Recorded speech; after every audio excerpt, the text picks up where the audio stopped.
Everyone's outside. Gonna come in here in just a minute. The sun has kind of went away, but they got to enjoy some sun today.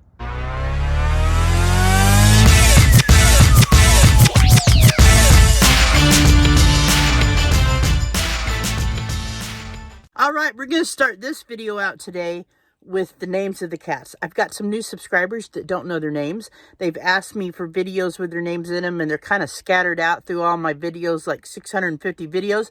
So I'm going to go through and show each cat and tell you their name. So let's do this. This is Jacob. He is my oldest boy. He is 12 years old, going on 13.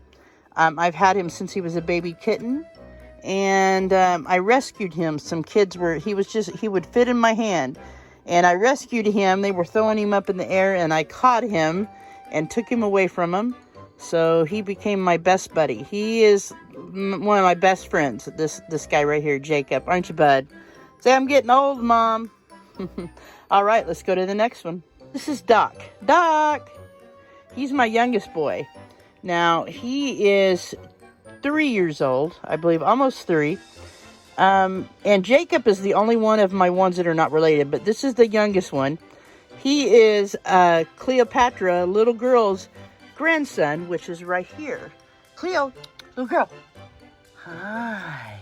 This is Cleopatra. That Doc is her grandson. I call her little girl or Cleopatra. Huh, your little girl or Cleopatra. She's kind of the Queen Panther. She's about 6 years old. I've had her since she was born.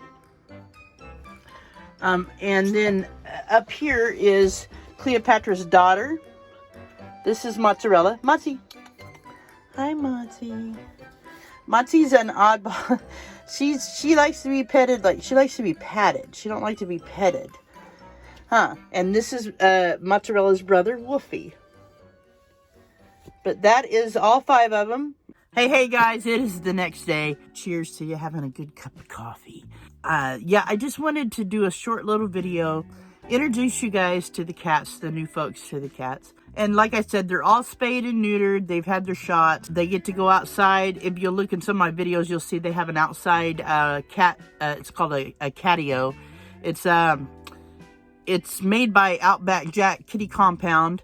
And it's like a netted tent, and it's resistant to animals, but they get to go outside. Eventually, I'm going to hook it up to where I can just slide. I'd like to get somebody to put a spot on my door where I can just slide the end in, and they can go in and out when I'm parked instead of me putting them in and out.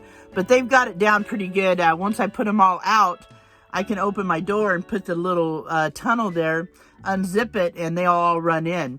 But the sun's coming out today, so I'm going to try to get them outside for a couple hours. Probably in another hour, it'll be warm enough. It's not that cold. It's like 40, but they don't really enjoy it unless it's at least 45 or 50 outside. They turn around and want right back in. But, yeah, when I did the trip up the coast, and this is portable, this little cat tent. You'll see it in the videos. I just folded it up and take it with me, and everywhere I stopped, I could let them out. And they have a good time in it. They really like it.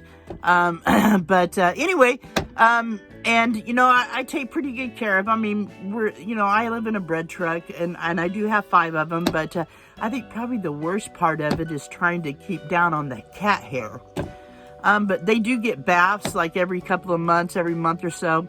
In the winter, I don't do it as much, but in the summer, I'll give them a bath once a month.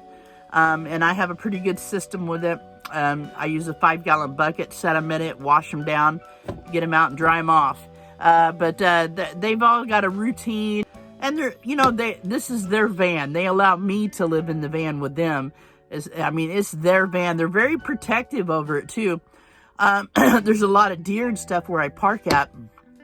I'm way out in the country, and boy, if they see a deer or a raccoon, they'll all run to the window and just start trying to, hey, Mom, there's something up here. Or if they hear a loud noise, they'll run and look out the window. They alert me when they hear something. They don't bark, like a dog, but they do alert me to something outside the van if they hear it. And they're pretty good at hearing, that's for sure.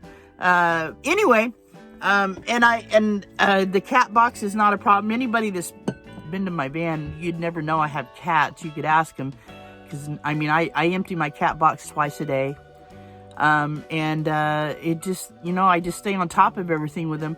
And these guys have been a real joy in my life, and their companions, especially Jacob. He is a big companion to me. And I didn't mean to have so many cats. It's just Cleo was my daughter's, and when my daughter moved away from home, when she was old enough, she couldn't take Cleo with her, and Cleo hadn't got spayed, and she got pregnant. And so that's how I ended up with the others. But I don't regret any of it. The day I moved into the van is the day I got Doc. I had given Doc's mom to my neighbor, which was Cleo's little girl. I gave it to my neighbor, and she let her get pregnant, kept her outside. Well, the day I moved into my van, I was getting ready to pull out, and she had got hit by a car, and Doc was just a little handful of a kitten, and the gal didn't want him. And so I said, what's one more? And I threw him in the van, and he's been quite a joy. He is the mischievous one. He actually won $125 on YouTube on a channel called Shoot the Shit, and that's their name, and they're really a cool channel. They're fun to watch. But I entered him in their pet contest, and he took second place, and he won $125. So he's the only cat that's made some money. But yeah, definitely, he's a good boy. And they all have their own little personalities. You know, it's a little tribe of cats, and they all have their place in that tribe. But anyway, guys, I hope you enjoyed this, all about cats. Anyway, take care of yourselves, take care of each other. Peace out.